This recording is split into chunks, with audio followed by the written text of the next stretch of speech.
Hey, we are live, and I have a atheist with me from the Presuppositional is Wrong group. Is it okay for me to use? Do you want me just to call you Ben, or is it Ben's okay to say fine. your full Yeah, name? Ben's fine. I have Ben with me from Presuppositional Apologetics is Wrong. It's a Facebook group that has a lot of atheists that are pretty convinced that they have soundly refuted presuppositional apologetics, and we are just going to sort of talk about the presuppositional apologetic method today. It is going to be a little different because I think the group has more in mind the Van Tillian style of apologetics, not the Clarkian one, which is the one that I hold to. So it should be pretty interesting. But I'd like Ben first to kind of tell me a little bit about himself and about his worldview and some of the problems he sees with the presuppositional apologetic.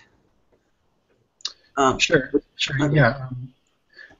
Well, I mean, I'm pretty familiar with the classic sort of, well, I guess you could call it the diversion. Been, talking with people who take that approach for a couple of years now, and it seems to me that the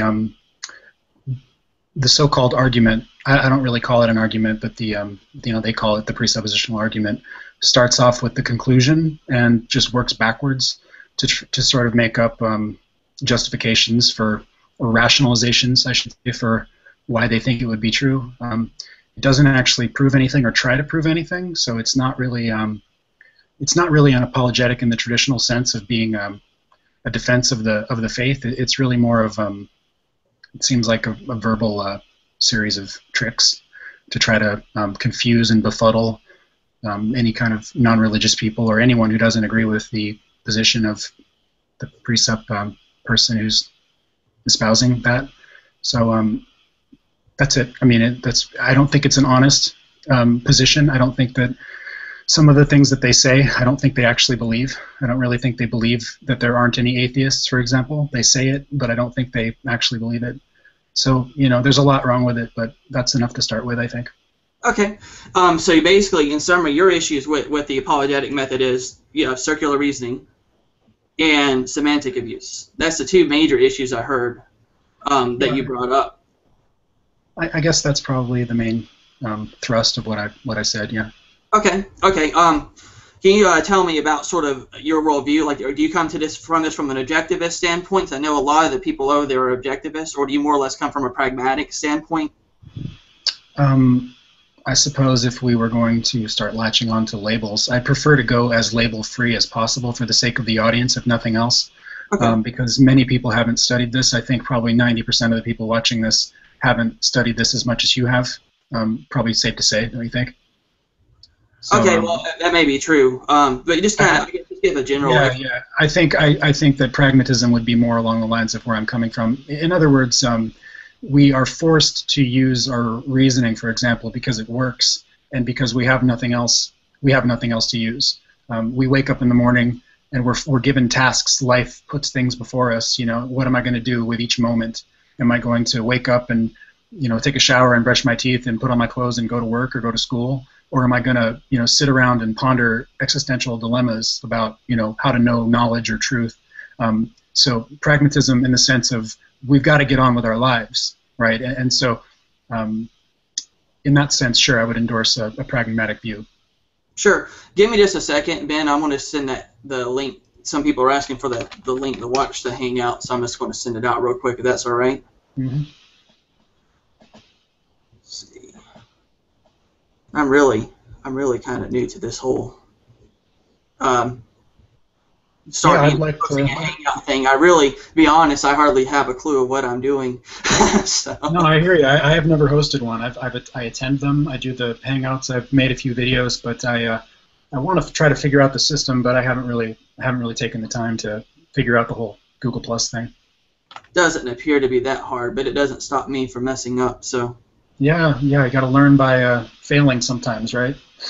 Right. And sometimes the internet errors, sometimes there's Google Plus problems that'll, on top of people have internet problems, and then Google Plus messes up, so it can be tricky. I understand. All right, I just sent it out. Where's the right screen? Okay, there we go. Okay, so about pragmatism, are you aware of the origins of pragmatism and what it entails? I know some people sort of adopt a more moderate view of it, as in, we just want to use what works. But I mean, there are some philosophical nuances behind it, such as pragmatists typically don't really care as much about what's rational or what is reality. So you said that you want to avoid labels, so I assume that your position might vary a little bit on that. I'm sure, as someone who was so heavily against the presuppositional apologetic, that you would probably at least care about what reality actually is, correct? Oh, sure. I mean, as far as the labels go, I mean, I can read a philosopher who might have endorsed pragmatism without calling myself a pragmatist. I mean, Right.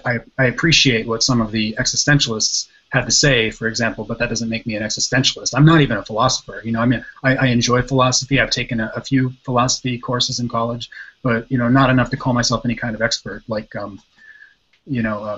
but yeah, go on, Jason. Sorry. That's okay, no worries. I just want to represent you accurately, and I know what you're saying, because I read philosophers, and I do the same thing. I eat the meat and I spit out the bones. Mm-hmm. And I've done that with Van Til, and I've done that with Gordon Clark, and Right.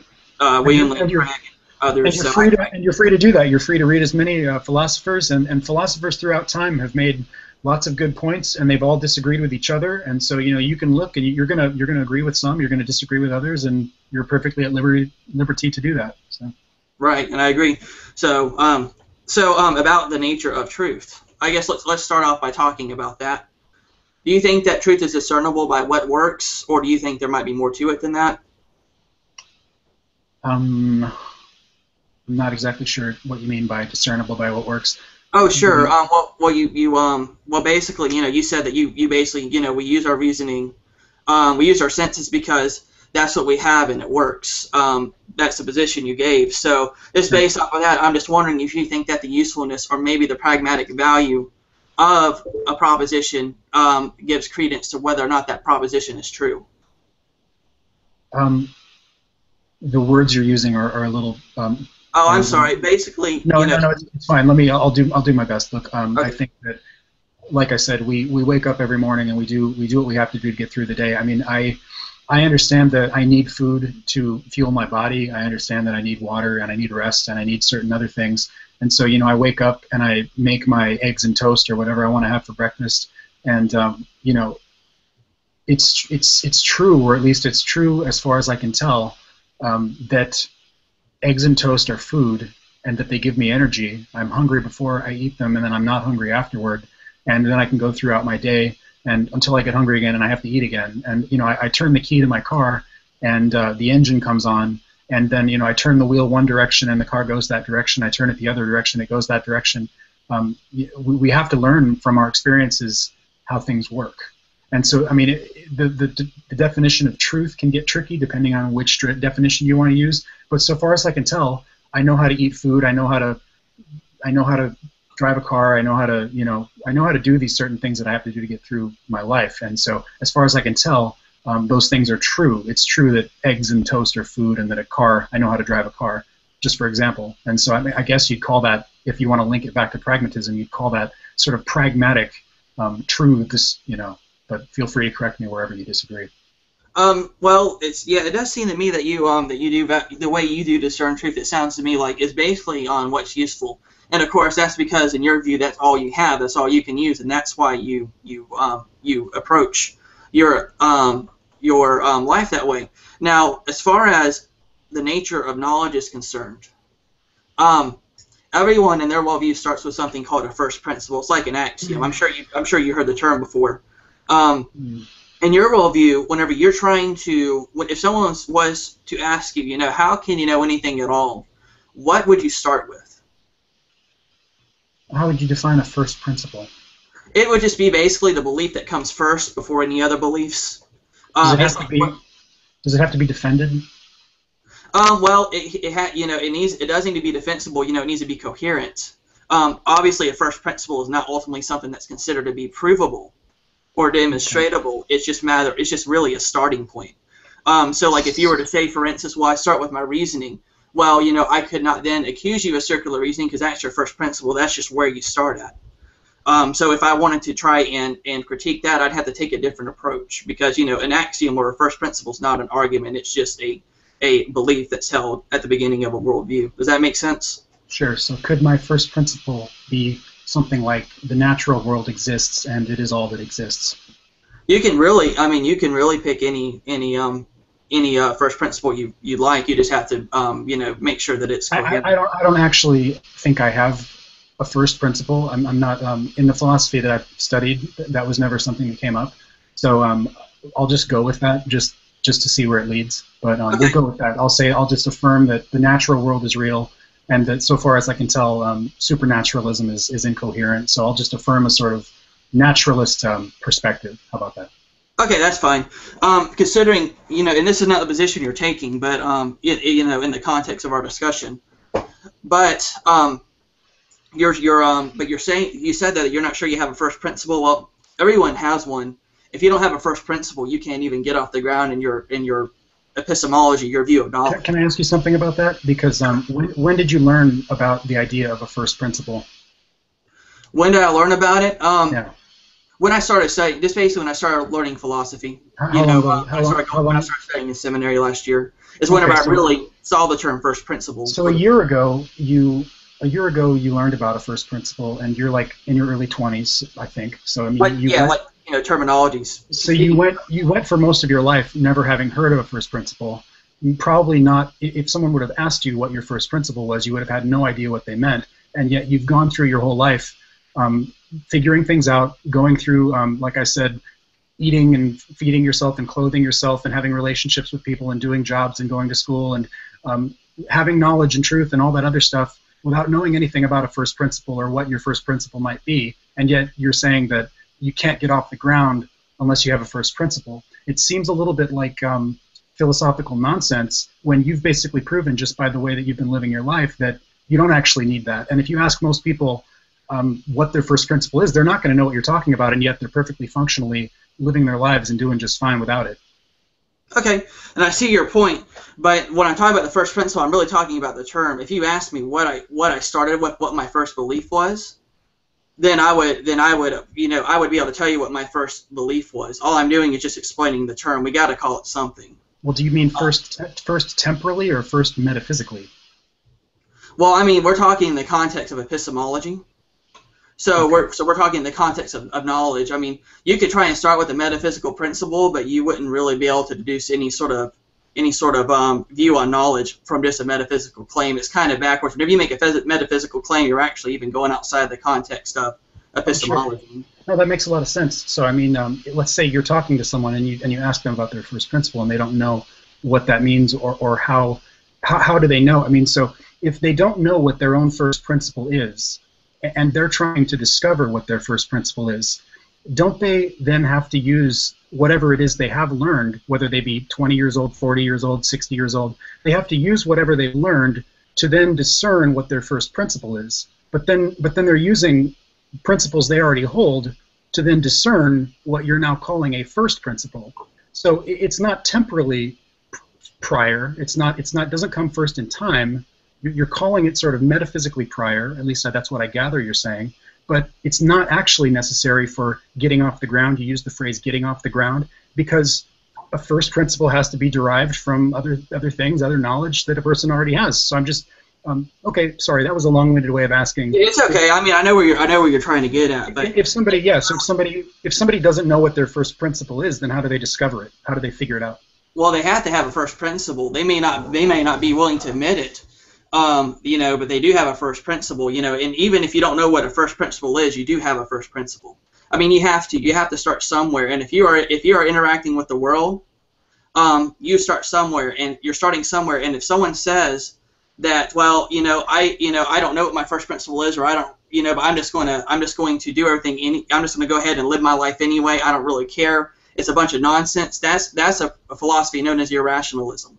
It's a form of skepticism where they say, well, it's a bunch of hooey, I'm just going to live my life. And if someone wants to do that, that's fine, but it's not rational.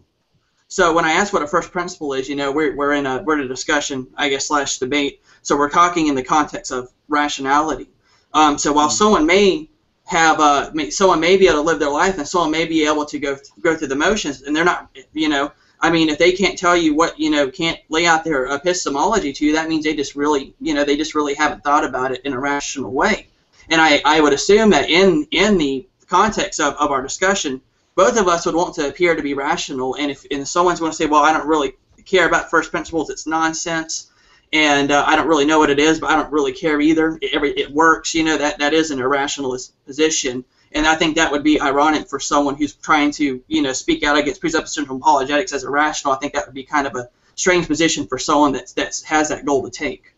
Yeah, it might be. I'm wondering, because I think that being in a position to study philosophy is somewhat of a privileged position just to begin with. Most people in their lives will never take even one philosophy course. Most people in the church, I mean, if you were to set up a booth outside your church and just take a poll and ask your parishioners of your local church if they've ever studied philosophy at all, and most people will say no. I mean, I'll guarantee it, probably over 90%. So I mean, most Christians don't even read their Bible. Oh, I'm not picking on Christians. I think most people in general. I'm just saying, but use people sit outside of a church or a supermarket and just, I don't know, give people 50 cents or $1 to take your poll or whatever if you're really interested. But so when you talk about these kinds of things, like everybody has a first principle. I mean, I don't think most people, if you asked them, would know what you meant, or even if you explained it, would know how to tell you. So that's why I was trying to figure out, when you're saying that, I don't want you to just be talking over everyone's heads. I mean, I think we need to have a really clear understanding of what it is you mean, right? Sure. Okay. So I don't know, like I said, I don't know if I have that first principle thing, but I'm just for the sake of a discussion, I'm just saying, well, I'll just affirm that the universe is real, and that so far as I can tell, supernatural entities and forces are not. I'll just take a sort of naturalist stance for the sake of our discussion. Okay, so that's basically metaphysical naturalism is what you're positing, is what you start with. For the sake of our discussion, it's the best thing I could think of, because I really. You can say that. I don't have a problem. I don't have a problem with you taking that position. Yeah. But now, the very goal of a first principle and what it has to do in order to build a coherent epistemology, or really a coherent, foundation or view of knowledge, so to speak, would have to answer the question of how do you know, and that's what a first principle has to do. So if someone were to ask you, with your first principle of naturalism, how do you know anything at all, what would you say? I would have to rely on, and you get just so you know, I'm not. I'll answer your question, but I'd also like to hear your first principle also, because we haven't heard that yet. Yeah, we can start talking about it. But I'd have to describe an evolutionary description of our origins. I'd have to talk about how evolution creates beings of increasing in complexity over time, or at least it has in our case on our little planet Earth, to the point where we have brains that are now capable of understanding the universe in some small part. So I mean, there's an evolutionary part of the naturalistic view of the world is evolution essentially, that we evolved from so-called lower life forms, even though I don't really like that phrase, lower life forms. Everybody knows what it means.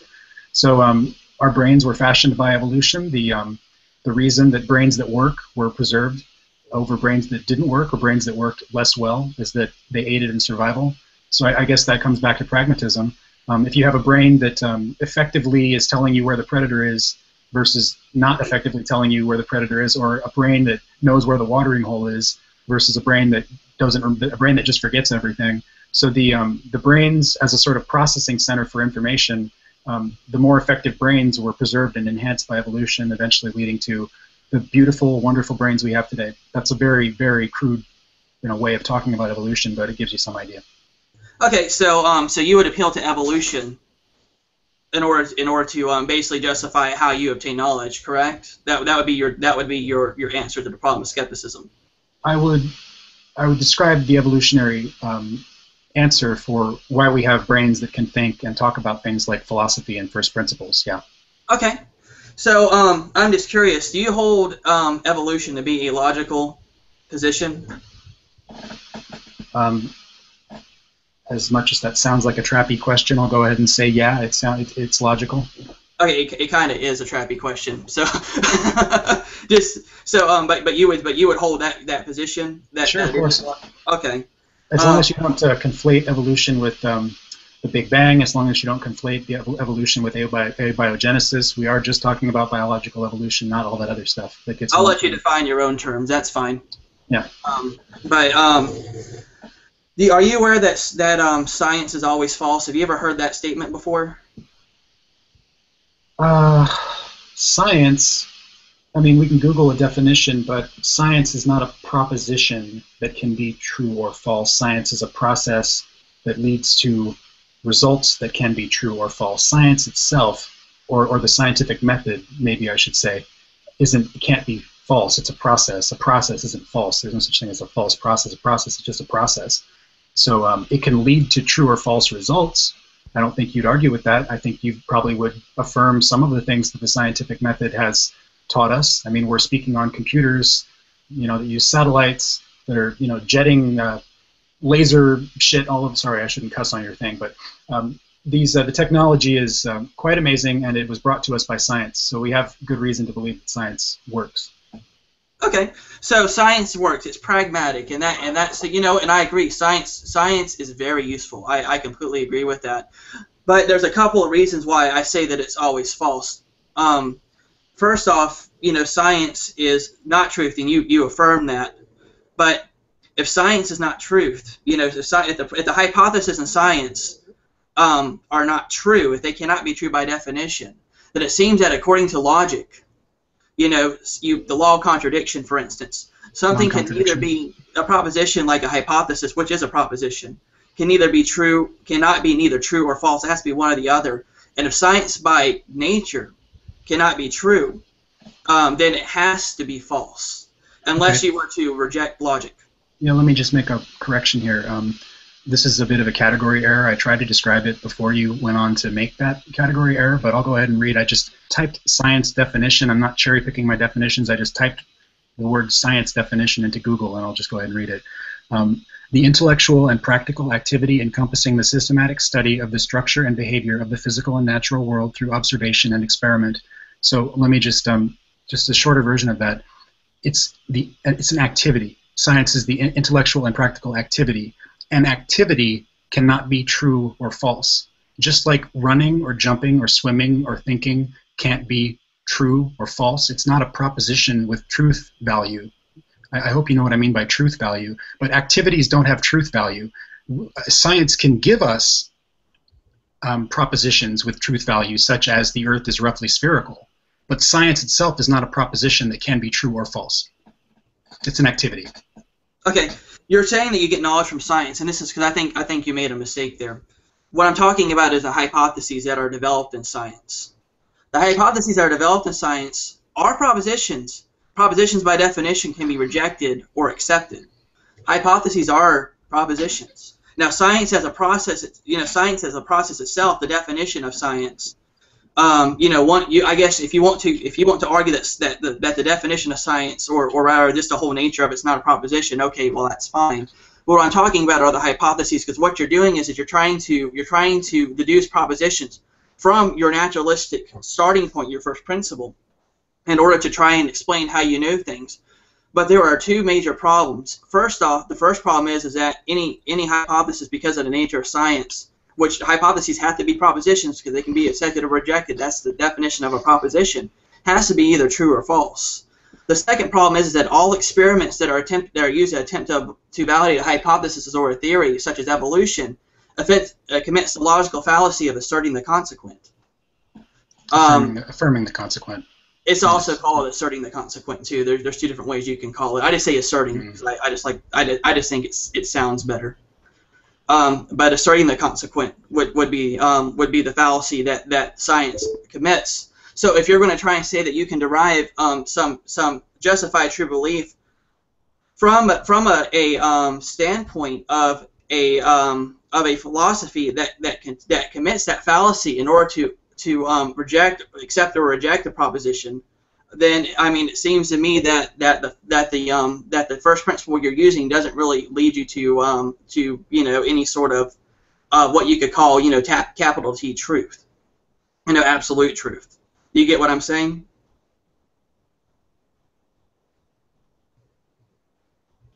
Sorry, yeah. I It's think okay. I do. I think I do. Yeah, go ahead. Yeah, so basically, the position you're taking and the way you're going to try and the way you're approaching your epistemology is one that isn't in coherence with logic. So that's really my point. So really, from your first principle, when a skeptic asks you how can you know anything at all, when they say know anything, they say knowing it with proper justification. I mean, if you use a process that's fallacious in order to try and justify knowledge, a skeptic's going to call you out on it. Can you describe why it is that you think that the scientific? But by the way, you did change your terms there, so I mean, just so everybody's clear, anybody who's watching this, is that at first you said science is false, and then you went on to say scientific hypotheses are false. So those are different statements, and that's why I made the clarification. Because science is a process, and science is made up of thousands of hypotheses. I mean, you could create a hypothesis right now that could be true or false. But the process itself isn't true or false. That's the point I was making. And so could you just describe what you mean by you think that science as a process or the scientific method might be a more useful way to talk about that, is guilty maybe of so. I mean, maybe the statement's too general. I've had a few people. I actually gave a lecture in a church, and someone said, isn't that a little bit of a general statement? And I know what I mean, but I guess when people hear me say that, they don't know what I mean. So then they like you, they raise questions. So I guess I'll definitely be more careful about saying that in the future, and making sure that when I do, I explain what I mean. Cool, that's awesome. So you said that science is guilty, or the scientific method, I guess, is guilty of affirming or asserting the consequence. So how do you mean that? What does that mean? Well, when I say that, I'm focusing on the way, hypotheses are confirmed or denied in science. I think my dog has something. I'll be right back. I'm gonna get her before she eats something she shouldn't. Should I sing everyone a song while you're gone? Talk about something totally inappropriate? Nah.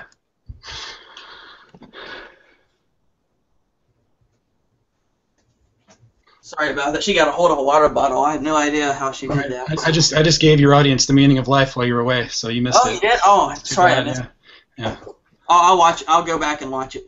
Yeah, it was good stuff, Matt. Gold. Yeah, I appreciate you talking while I was away. You were asking me about how science commits asserting the consequent. What I mainly am focusing on in that instance is the way hypotheses are confirmed in science. If your hypothesis is correct, you should observe a certain phenomenon. If P implies Q, that's the first premise. Then the second premise is the phenomenon that I predicted happens. That's Q, right? So then you say, therefore, the hypothesis is confirmed. That's P, and that's the logical structure of asserting the consequent. Okay, I think I get what you're saying, because science doesn't take into account affirming the consequent or asserting the consequent is it's a fallacy because it ignores other possible sources of causation. That's correct, right? Yeah, so I mean, if P therefore Q, Q therefore P, is a logically fallacious statement. So you're saying that scientists make predictions that if this hypothesis is true, then we would expect some result. We get the result that we want. Therefore, we were right, I guess, right? That's correct. So do you think there's any way for science to control against potential sources of errors? I mean, what do you think of using control groups or in a lab setting, controlling for all the possible variables? I mean, if you're working with a petri dish and you change only one variable and you say change an enzyme from one enzyme to a different enzyme, if you get a different reaction with a different enzyme, then is it reasonable then to think that to look at what happened that was different when you change only one variable and say that the enzyme did something different? I mean, this is how we, for example, I've been using this example a lot lately, so I'm aware of this one out. But pharmaceutical companies, they test drugs and they test the effectiveness of drugs based on, tests more or less like this, right? I mean, you test them against a control group. This is how we have all the medicines we have now. I mean, this is how we have aspirin and antibiotics and every other thing. So I mean, does it make sense to you that what do you think of the idea of using control groups that'll tell you whether or not there's other factors involved? Because other than asserting some sort of magical force, if you're in a lab and you've controlled for everything and you get a result, then what else could it be other than, you know, saying that an angel dipped its wing in the petri dish or something? That's a great question, actually. And what I would say is that I not, you know, control groups are fine. Like I said, I don't reject science. I view it as useful. I just don't hold that science can lead to any justified knowledge that would be required to escape the problem of skepticism. But yeah, using control groups and you know and trying to do experiments to produce useful results, I am all for that. No problem. You know, I don't have any issue with that. But you did ask a good question. You know, well, I mean, wouldn't it be reasonable to conclude that there was some sort of maybe I guess you were trying to get to a natural cause instead of maybe a supernatural one. Is that what you were trying to get at, or were you just talking about any cause whatsoever? Well, you know, the boy, let's, you know, what would you say? I'm trying to think of a good example. I mean, I have a couple okay, ideas. Let me give you one example. Okay, so let's say like if I punch someone in the nose hard enough, I can break their nose. So, you know, if you see someone with a broken nose, you can assume that someone punched them in the nose hard enough to break their nose. That would be like a form of affirming or asserting the consequent, because you know a cause that's capable of breaking a nose, but you don't actually know if there was some other cause that broke a nose. But Right. And that's out in the real world, and that makes sense. But when you are in a lab setting where you have controlled for everything other than one, you just change one variable. There doesn't. I mean, like Jason, we talked a little bit before we went live, and you said, you know, your version of the presup is different than most, and so like I haven't taken any time to look up, you know, why you think that the scientific method is fallacious. I'm sure there's a good explanation for why it's not. I'm not convinced that it is, and it's shown itself to work time and time again. I mean, we have space stations and satellites and computers and every other kind of thing that, you know, science works. I mean, so whether you want to call it fallacious or not, it works. It's demonstrated itself to work time and time again, and it works. I mean, if you could suggest something that works better, it would be one thing if you had science over here producing like jack squat, and then like a team of prayer groups over here just praying for knowledge and just getting revelation that gives some kind of tangible results, like computers 10 times better than your Mac or your PC, or, you know, space stations that can fly to Jupiter and back in 5 seconds. That'd be amazing, right? But as it is, all we have is science. I mean, there really isn't anything else. As far as our pursuit of knowledge, what else? We really don't have anything better than the scientific method. There's not even a close second. Okay, let's talk about that. I guess I wanted to get to your question, but you just went in another interesting direction. Mm-hmm. And what you said is, well, you know, it works and it's done so many good things. You know, why should I, you know, so I guess what you're saying is, why should I care if it's fallacious or not, because we get all these wonderful results. Is that what you're saying? No, I think that the experiments might not ever be perfect to the point where you could absolutely eliminate the possibility that there's some unknown cause. And I don't think that science isn't, for one thing, science isn't working in the realm of absolutes. And maybe that's where you're going. Maybe that's where you're going wrong, because I've, like I said, I haven't taken any time to look up what other smart people have had to say about your particular claim here about the science affirming the consequent. Mm-hmm. I don't think that for it to be absolute, for a scientist to say absolutely that something is true, then you might be right. But they're not saying absolutely. They're saying that what's sometimes called the inference to the best explanation. The scientists make an inference to the best explanation based on the available data, and the available data is changing all the time. That's why we have different answers today than we will have 10 years from now, different answers today than we had 10 years ago, because the available data changes and the inference changes based on that data. So if you're looking for absolute truth, you're right, you're going to need religion. But if you're looking for a progression toward a truth that we may never completely understand, then you're going to need science. And it might not be perfect. I'll admit it's not perfect, but it's by far the best thing we have. And so, I mean, calling it fallacious, I think, is a stretch. And I'll need to do more research to actually conclude for sure, or at least to my level of certainty, not that I want to go off on the certainty tangent, but to conclude for myself that it's actually fallacious, I'll need to look into it more. But let me help you out with yeah. that. If you want to try and look up look up operationalism. Okay. Yeah, just look that up, and that will get you going. Because you'll see that you'll be able to see like the pro operationalist arguments and then the cons. Of course, there are obviously people that disagree with operationalism. But people like the British philosopher Karl Popper, for instance, Bertrand Russell, the atheistic philosopher, Albert Einstein too was an operationalist. So there are some notable intellectuals that are operationalist that take more of a pragmatic view of science. Some Christians that have are people like Gordon Clark, John Robbins. So you'll see people on both sides that are on it, but you also see people too that speak out against operationalism in defense of science, being a rationally valid process, like a logically valid process.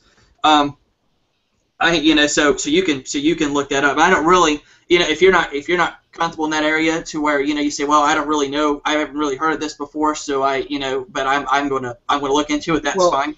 Let me try to explain just a little bit about what I'm talking about. I could even go as far as to just provisionally just agree with you in some sense that maybe you're onto something. Okay, maybe there's some fallacy at the heart of science. I'm not saying that's actually true, but for the sake of discussion, I could just say that it's true. This reminds me a little bit of the problem of induction, Hume's problem of induction. The idea that we can't say that the future will be like the past. The future was like the past in the past, but to say that the future will be like the past because it was like the future was like the past in the past is to beg the question. It's a famous problem in philosophy, and so. But I think that if we could resurrect Hume and bring him back to talk to us right now, and if we were to ask him, hey Dave, should we use induction or should we not use induction? And he would say, absolutely, you should use induction. You should. Of course, you're going to use induction. You don't have any other choice. You've learned so much of what you've learned in your life. Like I talked about driving a car. I've inferred through my experience. I've made the inductive inference. I've induced, or I don't know, that's probably the wrong way to say it. I have the induction now that I know how to drive a car. It's worked so many times. It may not work tomorrow, but through my experience, I've learned through induction that I know how to, drive a car is just an example. I know how to play certain games. I know how to function on a computer. I'm proving that right now by talking to you. So I mean, and Hume would say the same thing. If you were to ask Hume, induction is fallacious, so should we use it? He would say, yes, you should use it. He would say probably that he uses it every day and that there's no choice but to use it. To not use it would mean that you really wouldn't have any tool for learning about the world, because you pretty much have to use induction to continue learning about the world. So while there may be some philosophical problem with science, which I'm not sure if there is, because like I said, I haven't done enough research, I would still be willing to stick my neck out and say science is still solid as far as I'm concerned. I'd say solid in the sense that it's useful. I wouldn't say that it's rational, or that it's true or anything like that. But I think you've already agreed with me that that's not the purpose of science. Sure. We may have exhausted. Yeah, go ahead. Oh, I'm sorry, but let's go because you went to induction. Like I said, I don't want to. It's something you haven't done research on. I don't want to put you there. I wouldn't want someone to do it to me. So, but let's talk about induction. You said that if we brought David Hume back, he would say, well, yeah, we should use induction. Well, I agree with you. I think David Hume would say that because David Hume used it all the time. You can see in his works and everything, he used induction all the time. I'm sure he used induction all the time, throughout living his life. I do too. You do. We all use induction. Right. The problem is, I guess, is that, so you try and use induction to try and explain how we can know things. If we can't rationally justify induction, then it seems to me that we cannot use it to try and make it. We can't really use it to try and make arguments concerning what truth is. I can rationally justify induction in the same way that I rationally justified the other statement you made about science being fallacious. Is that induction isn't absolute? Okay, so I might, if I only ever had cars that start when you turn the key, if I only ever owned cars that always started, you could forgive me for believing that every time you turn the key, the car will start. That would be a little bit naive for someone to believe that, because most of us know that batteries have problems occasionally. But once I had a problem with a battery or an alternator or something, now I've learned through induction that cars start most of the time, but sometimes they don't. So then as I as I have new experiences, like I said, as the facts come in, now I have to change my expectations. So, every single day, like I said, the world shows me new things, and then I have to change my expectations for what today will be like, what tomorrow will be like. And, it's like I said, it's not absolutely, it doesn't work absolutely. I don't expect to be able to form expectations using induction that will always be right. But in other words, okay, Jason, so what induction does is it helps us build expectations about the world, right? And we really have no choice but to build expectations. Our brain will do it subconsciously. You don't even have to make an effort to build expectations about the world. And so induction is the primary thing that is helping you to build your expectations for today, for tomorrow, for the rest of your life. And really, you don't have anything else. And so you can poke holes and you can say, well, induction doesn't work absolutely, and it may have this, Hume said this and that and the other thing, and that's fine. But really, I mean, we have to go on using it. It does show itself to work. And I think just by saying that induction is an absolute, if you're looking for an absolute truth, you're not going to get it. But if you're looking for a functional truth or for a provisionally true truth, then it works as well as any. So there's no absolute truth? Is that what? Well, like absolute meaning, people use that word in different ways. If you mean absolute meaning independent of other immutable, truths. Unchangeable, eternal, that kind of thing. There may be absolute truths. Our ability to know them is questionable, being that we're subjective. We're forced to view the world through our own subjective lens, and which is imperfect. Our cognitive abilities are imperfect. Our senses are imperfect. So there may be an objective truth that is difficult or impossible for us to understand. There are some things that seem very difficult to try to imagine how they would not be true. I mean, the laws of logic are the ones that come up most commonly. But, yeah, absolutely. It's not an easy question. Sometimes it isn't. I agree. It's not an easy question. I think I'm starting to see where some of the issues are that are surfacing, in our disagreement. So I want to kind of cover those real quick. You're rationalizing, and this may be a little lengthy, just so you know, but I'm gonna definitely give you, an opportunity to respond. First off, I'm gonna try and keep it short. But basically, though, you're trying to rationalize something based off of its usefulness. You say, well, I can rationalize science since we have computers, we have television sets, we have cars, we have all these things that science has given us. Well, that's fine. But that's not really. It's not really, what we're talking about is whether or not a worldview is rational or not. And we can look at a plethora of previous models that we've had, such as caloric chemistry, for instance, such as Newtonian physics. Especially the assumption of absolute gravity and absolute time. Those turned out to be false, but yet in their days whenever they were in practice, they worked beautifully. It was useful. But we can see, though, that usefulness, and you may even agree with this, usefulness does not mean just because something's useful does not mean that it's actually true. And we can see this demonstrated over and over again throughout the history of science. And that's sort of the way science works, because science is more about falsification than trying to prove that something's absolutely true. But then you have induction, and you say, well, we use it because it's all we have.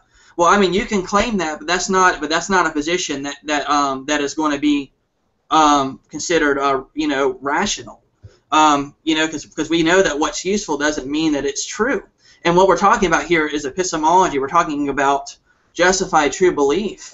But you've said that there isn't any absolute truth, and if you want to believe that, that at least can be known. You think it's doubtful. I could ask you, well, I mean... I'm not sure if I did say that. I don't think I said there was no absolute truth. I said that there may very well be, but our ability to know such things is questionable. Okay, thank you. That's what I'm trying to focus on. To say that our ability to know it is questionable, I mean, that would you consider that to be an absolute truth? Or would that be another truth that sort of you're not sure of? I want to be careful with the language. Absolute, for the sake of what I'm talking about right now, absolute things are immutable, like you said, immutable. They are unchanging in time and space, and they're not dependent on other truths. So for me, to be making any kind of statement at all is dependent on my own existence. It's dependent on my own ability to form concepts and speak English and lots of things like that. So in that sense, anything that I say, I mean, I'm not God. I'm not claiming to be God or any kind of oracle of truth. I'm just a guy who doesn't really have anything figured out. I'm not pretending like I've got anything figured out. I'm doing my best to make my way through life and figure things out as I go along.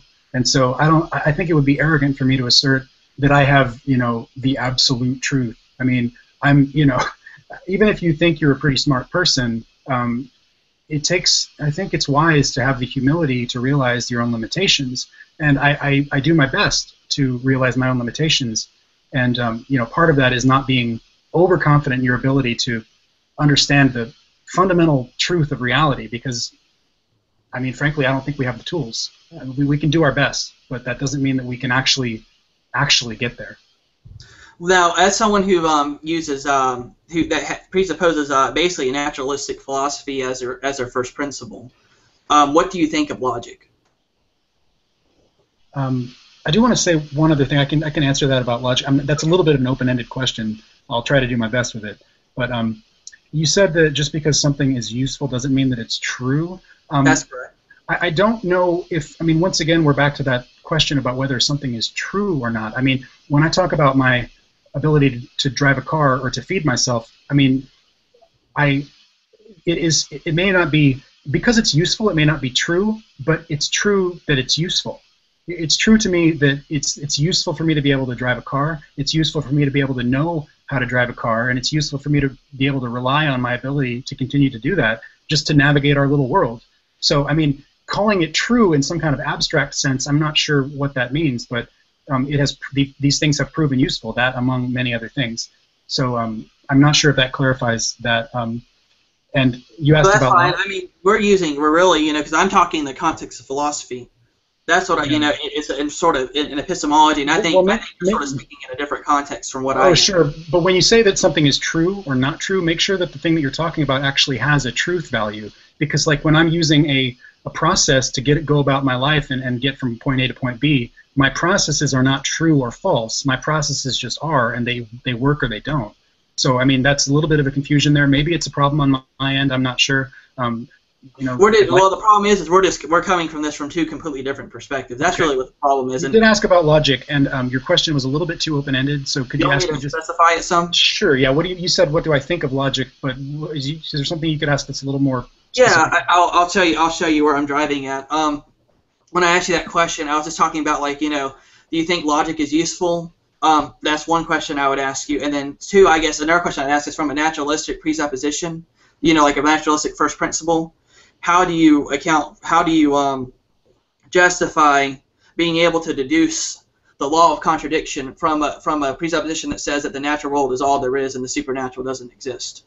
I think you mean the law of non-contradiction, because I don't know of a... Law of contradiction is another way to put it, ironically. You can call it the law of contradiction, or you can call it the law of non-contradiction. Well, you're teaching me all kinds of things. I've never heard that one before. So yeah, if you I hate saying this, but if you end up Googling it, then you'll see people call it the law of contradiction. I think it's one of the most ironic things in philosophy is that the law of contradiction can be called the law of non-contradiction and the law of contradiction.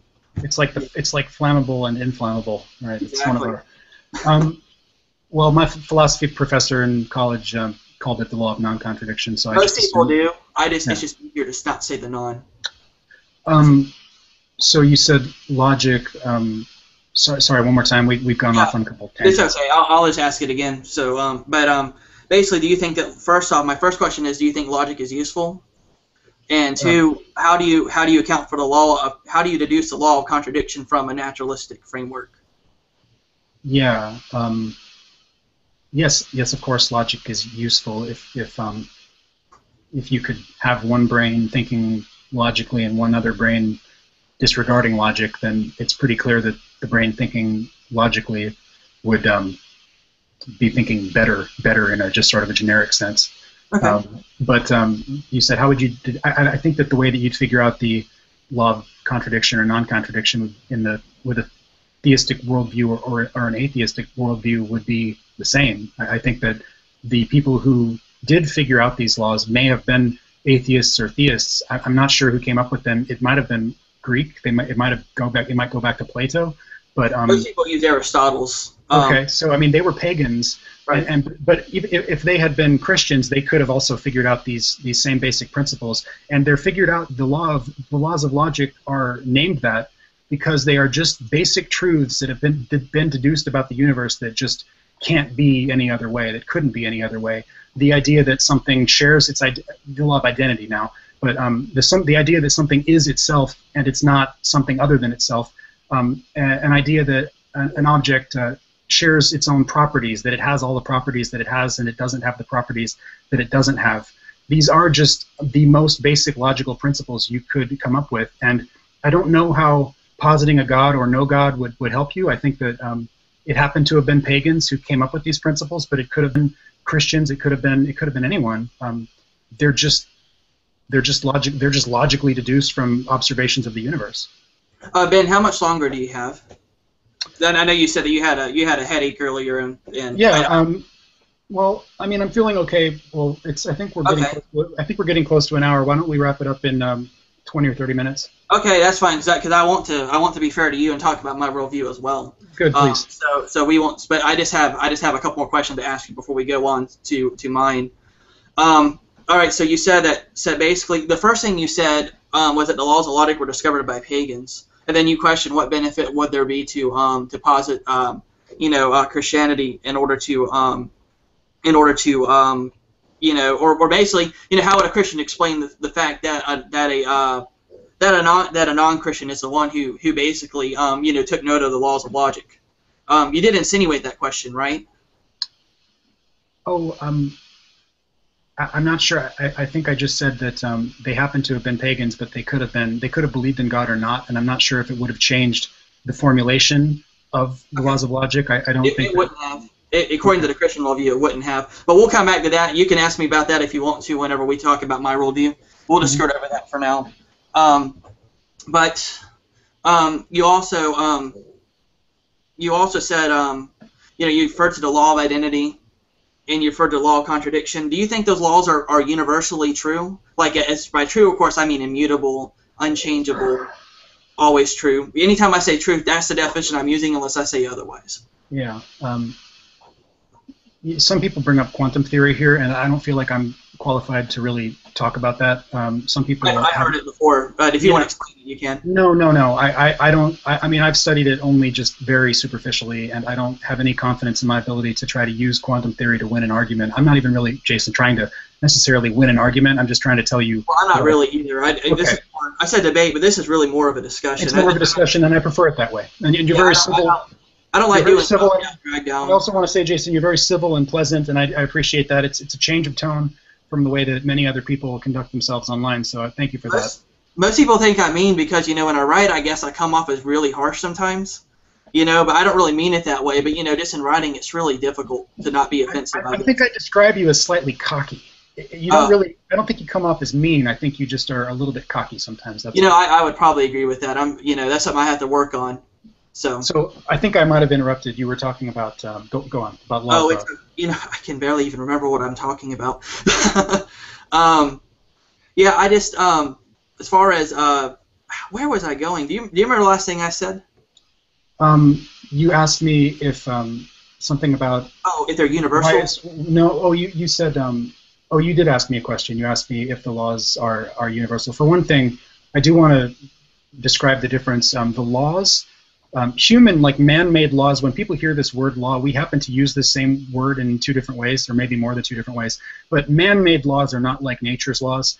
When we talk about the laws of logic, or the laws of gravity, or laws of any other law, it's not the same as a man-made law. I mean, like a law, like a man-made law, can be broken at will. I mean, I can go right now and go 26 miles an hour in the 25, and I'm breaking the law. Nature's laws are based on observed regularities. So we have observed that the universe is a certain way, and we infer it's inferred. So you can talk about how that the inference is not valid based on Hume, but based on inference, we're going to say that at sea level an object will fall at 9.8 meters per second squared, and it's going to continue doing so until we have some reason to think that the law of gravity has changed. And I think that physicists actually have good reason to think that the universe won't change, because they view space-time in a more nuanced, more sophisticated way than you and I do. they wouldn't really think of the past, present, and future in those same terms as a philosopher might. But that's a different discussion. So, and we'd probably need to get some physicists in here to actually have that make it worthwhile. Yeah, there's actually, you hear philosophers arguing with physicists over the nature of time all the time. All the time, ironically. Time is a confusing thing. It took me until I was probably in my mid-20s to realize that I don't really understand time. Like, it's a strange concept. It's really strange. It still, it does boggle my mind when I try and think about it. Even when I think of, yeah, go ahead. Sorry. Even when I think about the fact that I'm here, it boggles my mind. It just, it's really, when you think about it, it's kind of crazy. It is crazy. Think about everything that could have happened that could have prevented your existence, or think about all the people that have come and gone who are now dead. I mean, like, how is it that we are here now and we're living when so many other people either will never be born or are already dead, and here we are, living, breathing, speaking. It's really something. Right. I guess I just want to ask you one last question before we move on to the Christian worldview. Mm-hmm. Do you think the law of contradiction is sufficient to show that maybe a proposition or even a view of the world as a whole is false? Is it sufficient? Probably necessary, but not sufficient. I'm not sure how you could just use the law of non-contradiction to prove something false, unless it was just directly violating itself by, if you just said an apple is not an apple, then that proposition would be false. But that'd be tautology. It wouldn't mean anything. It would be tautologically false, right? If you said a thing is not itself, that would be a violation. That would be a proposition that's untrue based on the law of non-contradiction. But if you said something like Jesus rose from the dead, I can't use the law of non-contradiction to prove one way or another whether that's true or not. Let me explain to you what I mean, because I keep, because like I said, I told you before we got on here that the approach I use is different. So what I mean is like, when I look at worldviews, what I do is I try and use the law of contradiction to show inconsistencies in opposing worldviews to mine. I use the law of contradiction to show that that there are certain inconsistencies in the worldview. That shows that it's and that would show that it's false because there's self-contradictions in it. And one thing I would say, for instance, just to summarize what I think of what you presented in this talk, you start with the first principle of naturalism, basically, and then you use science to try and find out more about the universe, for useful purposes and everything, but it doesn't really answer the question of how do we know anything at all, as in how do we know the truth, the capital T truth, absolute truth. But it seems to me your answer is that, well, you really, as far as you being able to know it, you're skeptical of the fact, of the idea that you're able to know that truth, which to me would seem to insinuate that it would have to be true in an absolute sense, or else that you couldn't know. That you wouldn't be able to know absolute truth in order for you to even deny that you know absolute truth. So that's one of the criticisms I would raise. I would also raise it against people who use induction to try and get knowledge, because if the induction is ultimately not justifiable, then it's not logical to say that induction leads to knowledge if it's not justifiable on a basis, a rationalistic basis. And then we talked about pragmatism and how pragmatism is a enterprise that is deemed useful, but we have already seen superseded scientific theories that pragmatism is that basically just because something is useful doesn't necessarily mean it's true. So those are the kind and not just not to pick on your thing, but that's just the way I would use the law of contradiction to try and expose inconsistencies in worldviews. You can respond to what I say if you want, or if not, we can move on to Christianity. Whichever way you want to go is fine. Well, that was a lot. You said at least, I think, 3 things that could each take me 5 or 10 minutes to try to unpack and I understand that and describe.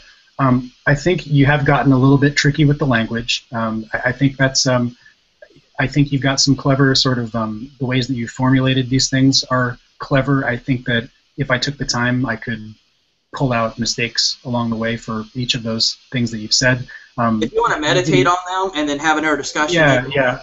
Yeah, that'd be fine. I mean, I'd need to actually go back and replay what you said because there's a lot there. But I mean, I don't think there's anything inherently wrong with what I've said. I think it's all been pretty reasonable. I think your objections, I pretty much understand where you're coming from, and maybe we can, like you said, do this again and talk more.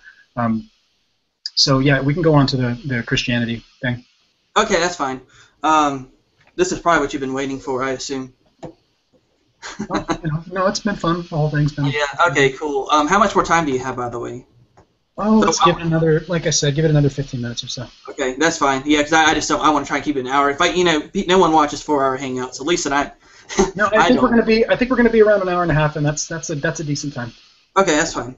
All right. So as far as my worldview is concerned, I start with what's called the axiom of revelation. And the axiom of revelation basically just says it's very simple. It says the Bible alone is the Word of God. That is my starting point. So when it comes to epistemology, I say that Scripture is foundational for being able to rationally be able to justify knowing things. For instance, for the uniformity of nature, I would appeal to something such as Genesis chapter 8 verse 22. That basically says that God causes the sun to rise and to set.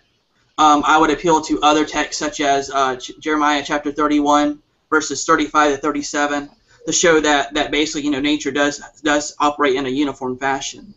So based off of that, I would use induction. Because I know that nature is going to, probably behave the same way that it has in the past. And I would not say that induction leads to knowledge, like capital K knowledge or capital T truth that says that it leads you to absolute conclusions. I would just say that it's basically anything that's derived off of induction is nothing more than really an opinion. I would say the same thing about science, because science is based off of induction and asserting the consequent. Since I have such a commitment to being logical, and the problem of asserting the consequent and the problem of induction, being able to lead to justified true belief, I would say that science too is a useful enterprise. We can see that we can look at, for instance, we can look at a television set and try and apply principles that we have come up with in science to the television set to get the desired effect. But there are times though where we see effects and we're not really sure what the we can't really prove what actually caused the effects to happen. But we know because of the uniformity of nature that Scripture teaches that we can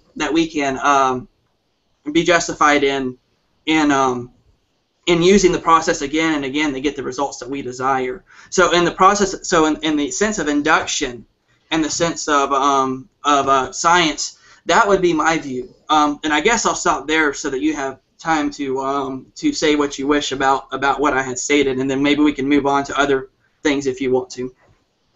Sure.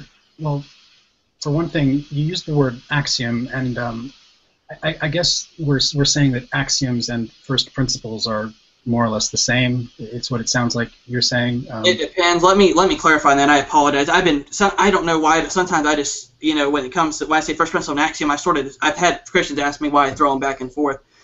The first principle is the axiom of revelation, and the first principle is an axiom. It's just like the axiom that comes first before everything else. Okay. The thing with axioms, at least scientifically speaking, is that they are supposed to be as minimal as possible. They're supposed to be just the simplest thing you could possibly use, as you said, to get off the ground. And the problem I'm having with your axiom, this so-called axiom of revelation, is that it smuggles in so much more that is sort of unstated premises.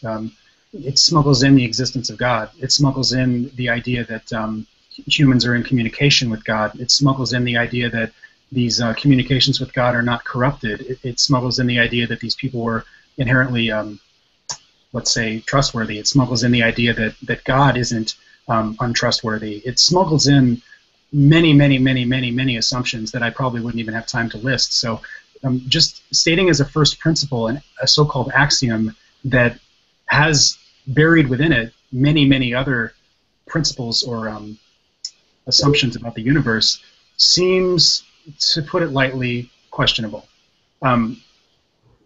Other than that, I mean, I don't really know what else to say. I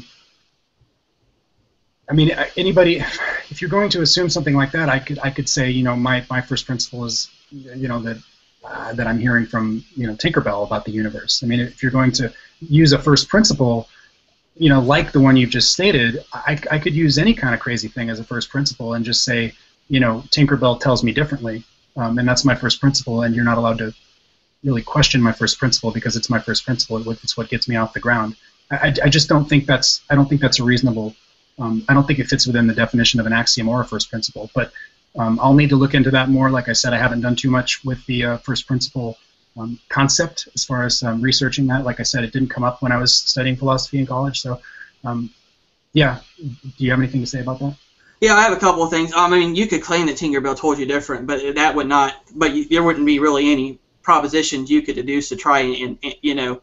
It really wouldn't answer anything about how you know anything. So as a first principle, you know, saying Tinkerbell tells me different would be something that wouldn't be able to adequately answer how you can know things. The authors of Scripture, they had to learn based on induction and deduction. They had to learn everything they learned based on induction and deduction, did they not? I mean, so the appealing to revelation, when really you're appealing to a source, an outside source in the past, that has been, you know, that comes down to us through the annals of history, through various translations and copies, and it's just dubious to try to call that a first principle when it just requires so many other assumptions to get you there. I mean, you may as well appeal directly to God and just cut the Bible out completely, because bringing the Bible into this makes this much more convoluted. Oh no, I disagree with pretty much everything you said so far. Oh, okay. I haven't had an opportunity to respond to it yet, but I disagree. Yeah, sorry, go ahead. I mean, it's all right. I mean, I know you're just trying to get your thoughts in. 'Cause I said a lot earlier. Now, as far as what first prince, you say, well, it's not a simple enough axiom. Well, I disagree. I really would like to see how someone would argue that an axiom has to be the most simplest one possible. I mean, like if you were to posit an axiom that's really simple, but it doesn't solve the problem of skepticism, it doesn't answer the question of how you can know things, justifiably, then why are you still going to use it because it's just simple? I mean, we ought to weigh our first principles by how well they solve problems especially in an epistemological light. We need to use axioms that are able to answer the questions of the skeptic, that can stop the infinite regress of the question, how do you know? There's no first principle that I have heard any atheist come up with that can answer those questions. So, if all other presuppositions the atheists put forth fail, then the axiom revelation is a viable solution. And you can try and say, well, it sneaks a lot of these things in. Well, how is someone going to prove that you have to have the most simple axiom in order to try, in order for it to be a valid axiom, if their axioms that they have can't even justify knowledge in the first place? Now that would seem dubious to me. I was just using the definition, the commonly used definition of axioms as they're used in science, for example, which are basic principles that, like you said, are just enough to get you off the ground. They don't make any unwarranted assumptions. The idea is to not assume any more than what's necessary. So, for example, in science, you'd assume that the material world exists and assume that we can use our senses and reasoning and our instruments to learn something about the universe. If you don't assume that the material world is actually there, and if you don't assume that we can learn something about it, then you really can't get off the ground, because you need those basic ideas to do any of the work of science. So this is just a bare minimum. There's just like a few informal or formal axioms. I'm not sure if I've ever seen a list, but those are axioms. Those are just the basic truths you need to get off the ground. An axiom like the material world is real or exists, external to ourselves, is not, it doesn't have within it 1,000 other assumptions like the one of Revelation does, how that brings in so much more. Once you're asserting the Bible, you're asserting many, many other things that had to make the Bible be true and reliable and all this. So, if the Bible's the Word of God, then the contents within the Bible are true. I mean, it just, just like if you assume that the material world exists, because I think what it is, and I've seen people do this before, whenever I say the Bible is the Word of God, they're saying, well, you're assuming all these other things that the Bible says. You have all these verses. that you're assuming are true. But then when you talk about, well, the external world exists, well, then you're also assuming that that everything that's external to yourself exists. I mean, someone could raise the same objection using the exact same flow of logic to try and object to the material world exists as being too complicated. So, I mean, if the Bible is too complicated because it has all these verses that say all these different things, then it seems to me that the axiom that the material world also exists outside of us would have the same problem because of all the things you're assuming that exist individually. Well, the Bible is a book. I mean, the thing with axioms, scientific axioms, such as the reality of the external world or our ability to know something about it, those are principles, right? Those are principles. And so the Bible thing, the Bible is a piece of the material world. It's a physical series of words and phrases. And so to use as an axiom the truth of a book doesn't seem legitimate. It doesn't seem legitimate to me. And I know we just have a difference of opinion here. I just don't see that as a valid axiom. I think it's just a huge stretch. Well, why is it that? I mean, but what about the Bible makes it an invalid axiom if it's able to answer questions about how we can know anything at all? I mean, what axiom do you have that's more simple that is able to answer the question of how we can know anything at all? Do you have one? I think you have to cherry pick the Bible to actually reach that, because you could find many places in the Bible that say things that are wrong, and you could say, well, if you're going to call this an axiom and affirm the truth of this book, then the errors in the Bible undo that axiom. So you'd have to go back to the drawing board, and like I said, you're better off just using God. Just say, I hear from God, and that would I mean, I would disagree with you, but at least it's simple. I mean, at least God has revealed himself through Scripture, so that's why I have according to the Bible. According to the Bible, yeah, the Bible's the Word of God. That's my axiom. Well, according to the Bible is God's Word. But that's the problem, is that we haven't gotten there. You're kind of stating it, and instead of doing the work to prove it, this is really where your presuppositionalism hinges. Is instead of demonstrating that the Bible is the Word of God and that God exists, you're calling it an axiom and a first principle, so that you don't have to do the work of showing that it's actually the case. Well, then how is it if we can't? Okay, we're in the context of rationality here. So we talked about pragmatism and everything earlier. Now we're in a completely different context of a conversation. I'm just analyzing what you've said so far, because you hadn't said this until about 10 minutes ago. And so I think that this is the problem with where you're at. This is where I would poke the major holes. I think I have maybe poked a few holes. Is that other versions of presuppositionalism beg the question by just asserting that God, is there, and you're doing that by calling it an axiom. You're just really, the difference in this version from the other version of presuppositionalism is you've relabeled it as an axiom. So I mean, it just doesn't strike me as valid. I mean, Jason, I like you, and if you're a Christian, I think you'll make a good Christian. If you're not a Christian, someday you'll make a good non-Christian. You seem like a genuinely nice guy. I really do have to get going soon. I hope we can do this again. Absolutely, and if you want to. Just let me, I guess. Well, I mean, when you leave, I might just give some thoughts and close it, and then we can talk about. If you look at my stuff, you say I want to talk about what you said at the end of this video in our next conversation. We can certainly do that. Yeah. And maybe you'll when you look at some things over, because I've had to do that before too. I've been in conversations where people said stuff that I never heard before, and I had to go research it. I mean, it happens. It still happens today.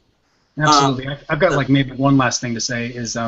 If anybody watching this, because I saw there were like 15 viewers or something like that, if anybody watches this, heard anything wrong with what I've said, I would really like to hear any kind of corrections. I'm always trying to learn more and refine my knowledge of the external world. I think I've got much more to learn. I think Jason probably would agree with that it's good to just continue learning. So I would really appreciate anyone who can point out flaws in what I've said, because I'm always trying to find those and refine what I'm saying. So thank you to those people who can do that. And to Jason, also, thank you for setting this up and hosting this. You're a gentleman. You're a really nice guy.